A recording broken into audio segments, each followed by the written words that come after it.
नमस्कार, KP news के 9 बजे के बुलेटिन में आपका स्वागत है। मैं आपके साथ आत्मप्रिया आर्य। सबसे पहले एक नजर डालते हैं आज के मुख्य समाचारों पर।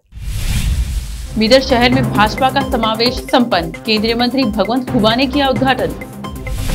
भीम आर्मी द्वारा प्रदर्शन कर मुख्यमंत्री के नाम ज्ञापन सौंपा।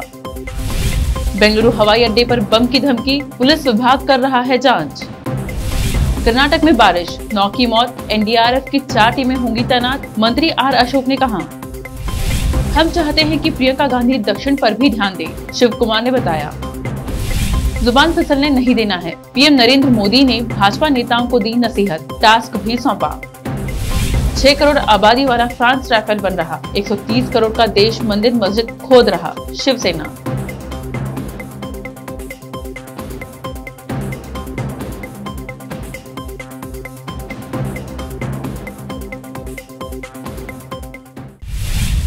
अब समाचार विस्तार से। शुरू करते हैं स्थानीय समाचारों से। आज भाजपा का समावेश आज शहर के पापनाश परिसर में रहे कल्याण मंडप में आयोजित किया गया। इस प्रगोष्ठा जिला समावेश में केंद्रीय राज्य मंत्री भगवंत खुबा ने भाग लेकर कार्यक्रम का उद्घाटन करके संबोधन किया। इस अवसर पर जिला भाजपा अध्यक्ष शिवानंद मठालकर, बूढ़ा अध्यक्ष बाबूवाली, राज्य इंडस्ट्रियल निगम के अध्यक्ष डॉक्टर शैलेंद्र बेलदाड़ी, ईश्वर सिंह ठाकुर, डीके सिद्धराम सहित अन्य पदाधिकारी व कार्यकर्ता आदि उपस्थित थे। कैमरामैन साबर खान का कवरेज।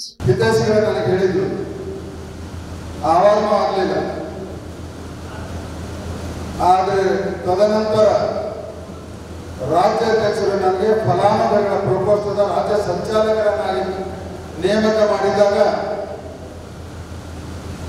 ನನ್ನ ಕಣ್ಣೆದುರು ಚಿತ್ರ ಬಂದಿತ್ತು। ರಾಜ್ಯ ಪ್ರಧಾನ ಕಾರ್ಯದರ್ಶಿ ಆಗಲಿ, ರಾಜ್ಯದ ಉಪಾಧ್ಯಕ್ಷರನ್ನಾಗಲಿ ಸ್ವತಂತ್ರವಾಗಿ ಕಾರ್ಯನಿರ್ವಹಣೆಯನ್ನು ಮಾಡಲಿಕ್ಕೆ ಸಾಧ್ಯ ಆಗ್ತಿರಲಿಲ್ಲ। ಆದರೆ ರಾಜ್ಯದ ಫಲಾನುಭವಿಗಳ ಪ್ರಕೋಷ್ಠದ ಸಂಚಾಲಕರಾಗಿ ರಾಜ್ಯದ ಪ್ರತಿಯೊಂದು ಜಿಲ್ಲೆಯಲ್ಲಿ ಪ್ರವಾಸವನ್ನು ಮಾಡಿ ನಮ್ಮ ಫಲಾನುಭವಿಗಳ ಪ್ರಕೋಷ್ಠದ ಸಮಿತಿಯನ್ನು ರಚನೆಯನ್ನು ಮಾಡಿ ರಾಜ್ಯ ಮತ್ತು ರಾಷ್ಟ್ರ ಸರ್ಕಾರಗಳ ಸಾಧನೆಗಳನ್ನು ಸಂಪೂರ್ಣವಾಗಿ ಮನೆ ಮನೆ ಬಾಗಿಲಿಗೆ ಒಯ್ದು ತಲುಪಿಸಿ 2023ರ ವಿಧಾನಸಭೆಯ ಚುನಾವಣೆಯಲ್ಲಿ ನಮ್ಮ ಒಂದು ಪ್ರಕೋಷ್ಠದ ಪ್ರಯತ್ನದಿಂದ ಕನಿಷ್ಠ 5,000ರಿಂದ 10,000 ಮತಗಳನ್ನು ಪರಿವರ್ತನೆ ಮಾಡಬೇಕನ್ನುವಂಥದ್ದನ್ನು ಆ ಚಿತ್ರವನ್ನು ನಾನು ಕಣ್ಣೆದುರು ಬಂದಿದ್ದನ್ನು ನಮ್ಮ ಪ್ರಸನ್ನ ನಾಯಕರಿಗೆ ಬಂದಿದೆ। आईपीएस रविंद्रनाथ को पद पर वापस लेने की मांग में आज भीम आर्मी द्वारा प्रदर्शन कर शहर के अंबेडकर चौक पर सरकार के विरुद्ध नारेबाजी लगाते हुए मुख्यमंत्री और गृह मंत्री के चित्र का तिरस्कार किया गया। इसके बाद जिलाधिकारी कार्यालय पहुंचकर जिलाधिकारी के माध्यम से मुख्यमंत्री के नाम एक ज्ञापन सौंपा, जिसमें आईपीएस रविंद्रनाथ को पद पर वापस लेने की मांग की। इस अवसर पर आर्मी के मुखंड घालप्पा ने मीडिया से बात की। कैमरामैन साबर खान का कवरेज। गवर्नमेंट की तरफ से जो फैसिलिटी मिलता जाता है, हमको काम करने नौकरियां मिलता है, वो लोग डुप्लीकेट की जो सर्टिफिकेट तो तहसीलदार की तरफ से लेके हम लोगों का जो सरकारी फैसिलिटी हड़प करने की जो साजिश जो चल रही है उन लोगों की, उसमें बहुत बड़े लोगों के हाथ है। उन लोगों को सबको जो रविंद्रनाथ पी ने उसके बारे में बहुत अच्छा नोटिस जारी किए थे, इसलिए उसको वो रविंद्रनाथ जी को जो सरकार ने दलित विरोधी नीति सरकार ने साबित कर दिया है।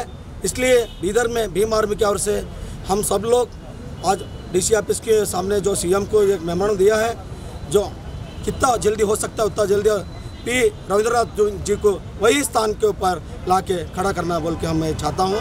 भीम आर्मी की ओर से मैं कर्नाटक स्टेट में अभी मैं जिलाध्यक्ष राष्ट्रीय अध्यक्ष में राज्य से बात करके मैं चंद्रशेखर आजाद में बात करके तमाम हमारे कर्नाटक स्टेट में जो आईपीएस अधिकारियों को भी जो नौकर लोगों दलित नौकरों को ऐसा जो सरकार ने जो चल रहा है हमारे ऊपर हुकूमती कर रहे हैं वो गलत है। इसके बारे में हम बहुत विरोध करके बेंगलुरु में विधानसभा में हम लोग मुत्तिगे डालने की आयोजन करेंगे। जय भीम आर्मी। आपका नाम? मैं घालप्पा के लादाकर, भीम आर्मी जिला गौराध्यक्ष बीदर। ದಿನೇ ದಿನೇ ದಲಿತರನ್ನ ಹೆಸರನ್ನು ಉಪಯೋಗಿಸಿಕೊಂಡು ದಲಿತರಿಗೆ ಯಾವುದೋ ಒಂದು ಅವಕಾಶ ಕೊಡಲಾರ್ದೇನೆ ರಾಜಕೀಯ ಕ್ಷೇತ್ರವಾಗಿರ್ಬೋದು, ಶಿಕ್ಷಣ ಕ್ಷೇತ್ರವಾಗಿರ್ಬೋದು ಅಥವಾ ಸರ್ಕಾರಿ ಹುದ್ದೆಗಳಾಗಿರ್ಬೋದು, ಇದರನ್ನೆಲ್ಲ ಒಂದು ಸುಳ್ಳು ಜಾತಿ ಪ್ರಮಾಣ ಪತ್ರವನ್ನು ಪಡೆದುಕೊಳ್ಳುತ್ತಿರುವವರ ವಿರುದ್ಧ IPS ಅಧಿಕಾರಿಯಾಗಿರ್ತಕ್ಕಂಥ ಡಾಕ್ಟರ್ P. ರವೀಂದ್ರನಾಥ್ ಸರ್ ಅವರು ಒಂದು ಕಠಿಣ ಕ್ರಮ ಕೈ ತೆಗೆದುಕೊಳ್ಳುತ್ತಿರುವಾಗ ಅವರನ್ನು ದಿಢೀರಾಗಿ ವರ್ಗಾವಣೆ ಮಾಡಿರ್ತಕ್ಕಂಥ ಈ ಸರ್ಕಾರವನ್ನು ಖಂಡಿಸಿ ಇವತ್ತು ಪ್ರತಿಭಟನೆ ಹಮ್ಮಿಕೊಂಡಿದ್ದೇವೆ. ಈ ನಮ್ಮ IPS ಅಧಿಕಾರಿಯಾಗಿರ್ತಕ್ಕಂಥ ಡಾಕ್ಟರ್ P. ರವೀಂದ್ರನಾಥ್ ಸಾಹೇಬರಿಗೆ ಪುನಃ ಅವರದೇ ಜಾಗಕ್ಕೆ ಅವರನ್ನು ಉದ್ಯೋಗ ಮಾಡೋದಕ್ಕೆ ಅವಕಾಶ ಮಾಡಿಕೊಡಬೇಕು ಮತ್ತು ಅವ್ರನ್ನ ಸಂಪೂರ್ಣವಾಗಿ ಫ್ರೀ ಹ್ಯಾಂಡ್ ಆಗಿಬಿಡಬೇಕು. ಯಾಕಂತಂದರೆ ಈ ಏನು ಸರ್ಕಾರಕ್ಕೆ ವಂಚನೆ ಮಾಡ್ತಿದ್ದಾರೋ, ಸುಳ್ಳಿ ಜಾತಿ ಪ್ರಮಾಣ ಪತ್ರ ಪಡೆದುಕೊಂಡು ಸರ್ಕಾರಿ ನೌಕರಿ ಪಡೆದುಕೊಳ್ತಿರ್ಬೋದು ಅಥವಾ ರಾಜಕೀಯ ಕ್ಷೇತ್ರದಲ್ಲಿ ಪ್ರವೇಶ ಮಾಡ್ತಿರ್ಬೋದು, ಇಂಥ ಒಂದು ನಾಚಿಕೆಗೆಟ್ಟವ್ರ ವಿರುದ್ಧ ಒಂದು ಕಠಿಣ ಕ್ರಮ ಕೈಗೊಳ್ಳುತ್ತಿರುವ ಈ ಒಂದು ನಮ್ಮ P. ರಾಜೀವ್ ಸಾಹೇಬರಿಗೆ ಒಂದು ಅನ್ಯಾಯ ಮಾಡಿರ್ತಕ್ಕಂಥ ಸರ್ಕಾರಕ್ಕೆ ಒಂದು ಮುನ್ನೆಚ್ಚರಿಕೆ ನೀಡ್ತಾ ಇದ್ದೀವಿ. ಕೂಡಲೇ ಅವರನ್ನು ಅದೇ ಸ್ಥಳಕ್ಕೆ ವರ್ಗಾಯಿಸಿ. अब जब मानसून दस्तक देने जा रहा है, मौसम में बदलाव के आसार नजर आ रहे हैं और हालांकि बारिश का सिलसिला भी शुरू हो गया है, लेकिन बारिश के मौसम को लेकर नगर सभा द्वारा कोई तैयारी नहीं नजर आ रही है। आज भी शहर में नालियां गंदगी और कचरे से लैस हैं और शहर के कई क्षेत्रों में कचरा सड़कों पर फैला हुआ है। नगर सभा द्वारा सफाई को लेकर कोई खास क्रम नहीं लिया गया है। इसी प्रकार सड़कों का भी बुरा हाल है। आज शहर के कई सड़कें खस्ता हालत में है। देखा जाए तो सड़कों पर डामरीकरण या निर्माण का कार्य गर्मी के मौसम में किया जाना चाहिए था, लेकिन काम अभी तक नहीं हुआ है। विभागों की लापरवाही का नतीजा आम जन को भुगतना पड़ेगा। जनप्रतिनिधि भी सुस्त व खामोश है। विशेष संवाददाता की रिपोर्ट। अब देखते हैं समाचार राज्य की। बेंगलुरु पुलिस को शुक्रवार तड़के केम्पेगौड़ा हवाई अड्डे पर उनके नियंत्रण कक्ष में एक नकली बम की धमकी का कॉल आया। पुलिस ने CISF और डॉग स्क्वाड के साथ एयरपोर्ट की पूरी परिधि की तलाशी ली। बेंगलुरु हवाई अड्डे के अधिकारियों ने घटना की पुष्टि की और कहा कि यह एक झूठी धमकी है। पुलिस जांच कर रही है और विस्तृत जानकारी का इंतजार है। राजस्व मंत्री R. अशोक ने कहा कि कर्नाटक में प्री मानसून बारिश के कारण 9 लोगों की मौत हो गई है, जबकि सरकार और अधिक बारिश की तैयारी के लिए राष्ट्रीय आपदा प्रतिक्रिया बल की 4 टीमों को तैनात करेगी। अशोक ने यह बात उन जिलों के उपायुक्तों के साथ समीक्षा बैठक की अध्यक्षता करने के बाद कही, जहां रेड अलर्ट जारी किया गया है। चिकमंगलुरु, दक्षिण कन्नड़, उडुपी, कोडागु, शिवमोगा, दावणगेरे, हसन और उत्तर कन्नड़। अशोक ने कहा अब तक बारिश के कारण 204 हेक्टेयर कृषि और 431 हेक्टेयर बागवानी फसलों को नुकसान पहुंचा है। 23 घर पूरी तरह से बर्बाद हुए हैं। अशोक ने कहा NDRF की 4 टीमें दक्षिण कन्नड़, कोडागु, बेलगावी और रायचूर में तैनात की जाएगी। एक अलग टीम बेंगलुरु की स्थिति पर नजर रखेगी। अगले साल कर्नाटक विधानसभा चुनाव से पहले राज्य कांग्रेस अध्यक्ष DK शिवकुमार ने कहा कि पार्टी चाहती है कि उसकी राष्ट्रीय महासचिव प्रियंका गांधी वाड्रा दक्षिण पर ध्यान केंद्रित करें, जहां चुनाव होने जा रहे हैं। शिवकुमार सहित कर्नाटक कांग्रेस के नेताओं के एक वर्ग में अटकलों के बीच यह खबर आई है कि वह चाहती हैं कि वह कर्नाटक से 10 जून का राज्यसभा चुनाव लड़े। उन्होंने कहा ऐसा नहीं है। उन्होंने हाल के चुनावों के दौरान सक्रिय रूप से प्रचार किया था। हम उनसे अगले चुनाव के दौरान भी ऐसा करने का अनुरोध DK शिवकुमार ने किया है। प्री मानसून बारिश ने राज्य के जिलों में तबाही मचाई हुई है। इसी प्रकार बीजापुर जिले में गुरुवार सुबह से बारिश हो रही है, जिससे जनजीवन पर बहुत असर पड़ा है। बीजापुर शहर में सड़कों ने बारिश के पानी के कारण तालाब का रूप ले लिया है। इसे यातायात में बाधा बनी हुई है। हालांकि कोई बड़े नुकसान की खबर नहीं है। बारिश के कारण कारोबार पर भी असर पड़ा है। जहां बारिश ने आफत मचाई हुई है, वहीं मौसम ठंडा भी हुआ है। बीजापुर से फिरोज शेख का कवरेज। सामाजिक कार्यकर्ता और सिटीजन फॉर डेमोक्रेसी के अध्यक्ष SR हिरेमठ ने आरोप लगाया है कि उन्होंने परिवहन मंत्री B. श्रीरामुलु के इस्तीफे की मांग से जुड़े एक भूमि घोटाले का खुलासा किया है, जिन्होंने अधिकारियों को प्रभावित करके झूठे दस्तावेज बनाए। वह एक संवाददाता सम्मेलन को संबोधित करते हुए हिरेमठ ने जन संग्राम परिषद के अध्यक्ष N. विजय कुमार और अन्य ने अपने दावों का समर्थन करते हुए कई दस्तावेज जारी किए और मुख्यमंत्री को कैबिनेट से बर्खास्त करने का आग्रह किया। हिरेमठ ने कहा कि national committee for protection of natural resources और समाज परिवर्तन समुदाय की एक अध्ययन टीम ने डिप्टी कमिश्नर जैसे वरिष्ठ अधिकारियों को प्रभावित करके बिक्री समझौतों और सत्ता के गंभीर दुरुपयोग के फर्जी दस्तावेज बनाकर बेल्लारी में 27.25 एकड़ जमीन के घोटाले का खुलासा किया। अब समय एक छोटे से ब्रेक का। जल्द लौटते हैं ब्रेक के बाद। हिंदुस्तान के हर कोने में हम हैं मौजूद। 24 घंटे हालात पर गहरी नजर, खबरों से जुड़े चुपते सवालात, और आपको दिखाता है धार्मिक, सामाजिक, राजनीतिक, लोकल और इंटरनेशनल न्यूज की सबसे बेहतर कवरेज, जो आपको रखती है हर पल बाखबर। देश और दुनिया भर की खबर के लिए देखते रहें KP news 24/7। Noor education trust Bidar की ओर से चलाए जाने वाला Noor MEd and BEd college Bidar, recognised by NCTE Delhi and affiliated to Gulbarga University, Gulbarga. Admission are open for the academic year 2021-22. विशेषज्ञ और सक्षम शिक्षकों द्वारा शिक्षा प्राप्त करने के लिए नूर एमएड एंड बीएड कॉलेज में दाखिला लें और शांत वातावरण में शिक्षा प्राप्त करें। बीदर शहर में बेहतर शिक्षा का एकमात्र केंद्र Noor MEd and BEd college, Shahpur gate, Bidar. Phone numbers 9945283920, 8482221297। जब अपने सपनों का नया घर बन जाए तो उसे सजाने के लिए जहां घर की दूसरी सामग्रियों की जरूरत होती है, वही घर का मुख्य पात्र होते हैं द्वार, खिड़कियां, अलमारी। अपने सपनों के महल के लिए सुंदर बने बनाए द्वार के लिए बीदर नगर में एकमात्र दुकान है सूर्या प्लाईवुड्स एंड ग्लास सेंटर, जहां पर हर रंग, हर डिजाइन और हर प्रकार के और विभिन्न एजेंसियों के प्लाईवुड्स के दरवाजे, किचन और टॉयलेट्स में उपयोग होने वाली सामग्री और दूसरी चीजें मिलती हैं। घर बनाने में उपयोग की जाने वाली सभी चीजों को खरीदने के लिए आज ही चले आइए आपके अपने शहर बीदर का आपका अपना shop Surya प्लाईवुड्स and glass centre, Parvati complex, BBB college road, Bidar. अधिक जानकारी के लिए शॉप के मालिक लालजी पटेल से इस नंबर पर संपर्क करें 09844090653। रोगियों की सेवा और देखभाल करना जहां बड़े सम्मान की बात है, वहीं ये एक सम्मानीय पेशा भी है। इस पेशे को अपनाने वालों को नर्स कहा जाता है और इसका प्रशिक्षण लेने को नर्सिंग कहते हैं। इस नर्सिंग कोर्स की शिक्षा लेने के लिए सुखद वातावरण और अच्छे प्रशिक्षण केंद्र की आवश्यकता होती है। नर्सिंग कोर्स की शिक्षा देने वाला बीदर में एकमात्र केंद्र है श्री नानक झिर्रा साहेब फाउंडेशन बीदर की ओर से चलाए जाने वाला श्री नानक झिर्रा साहेब college of nursing, affiliated to Rajiv Gandhi university of health science, Karnataka, जहां पर विशाल क्लासरूम, बेहतर प्रयोगशाला, कम्युनिटी लैब, न्यूट्रिशन लैब, विशाल और सुखद वातावरण में नर्सिंग की शिक्षा देने की सुविधा, विशाल और सुंदर कॉन्फ्रेंस हॉल, हवादार और बड़ी सी लाइब्रेरी के साथ साथ सभी प्रकार की उपयोग की जाने वाली सामग्री के साथ एनाटॉमी लैब और एडमिनिस्ट्रेशन ऑफिस उपलब्ध है। Vice chairperson Mrs Reshma Kaur की देखरेख में चलाए जाने वाला और प्रिंसिपल मिस्टर महांतेश की निगरानी में बेहतर नर्सिंग ट्रेनिंग का एकमात्र केंद्र श्री नानक झिर्रा साहेब college of nursing, near Nehru stadium, Bidar. Admission are open for the academic year 2021-22. Phone number 08483228272। Break के बाद फिर से समाचारों का सिलसिला शुरू करते हुए देखते हैं देश और विदेश के समाचार।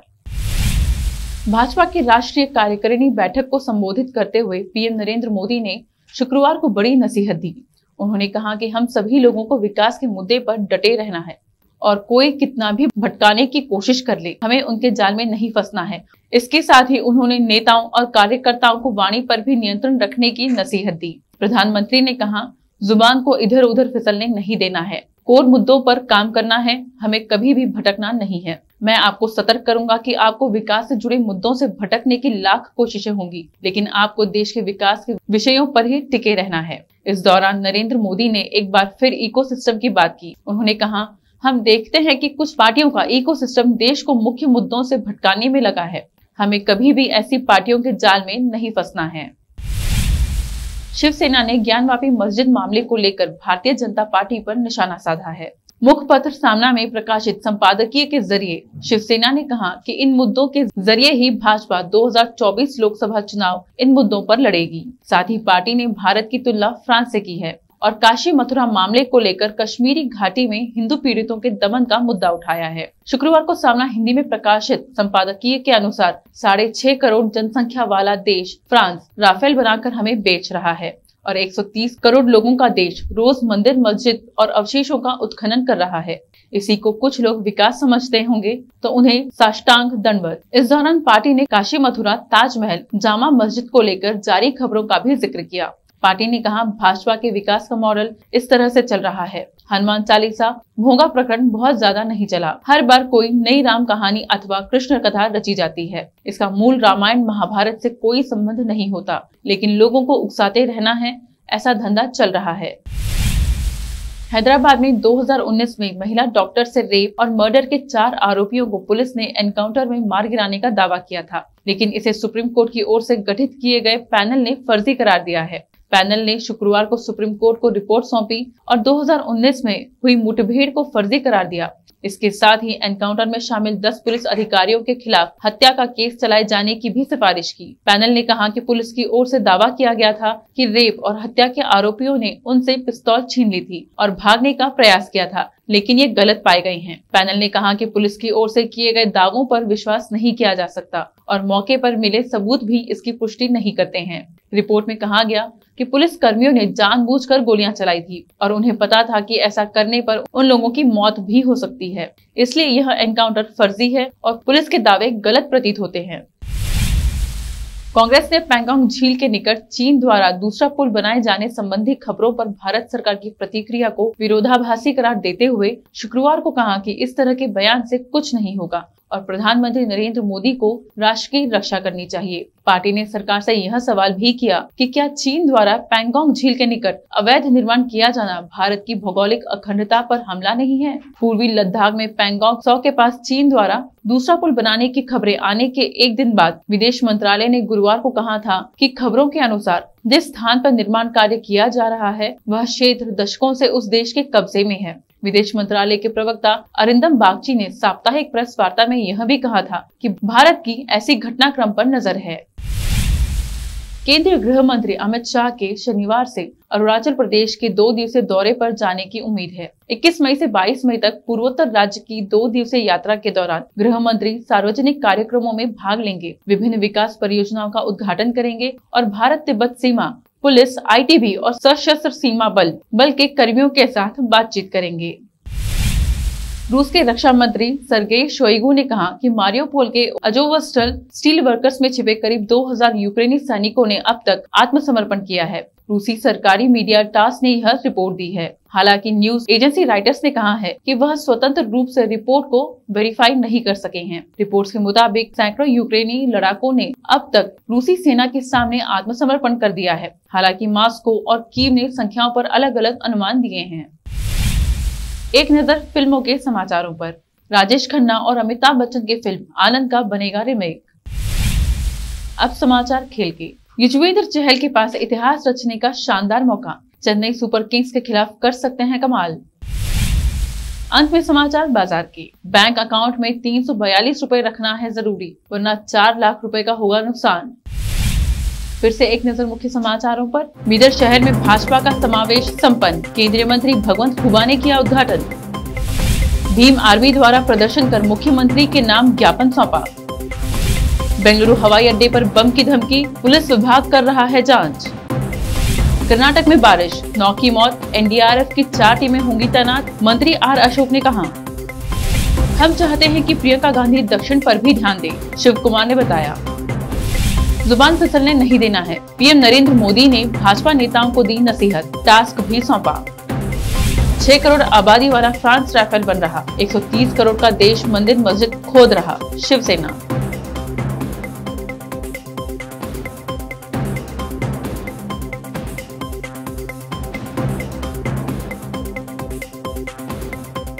केपी न्यूज के 9 बजे के बुलेटिन में अब तक इतना ही। अन्य समाचारों के लिए जुड़े रहिए हमारे चैनल से। फिर मिलेंगे कुछ और समाचारों के साथ अगले बुलेटिन में। धन्यवाद।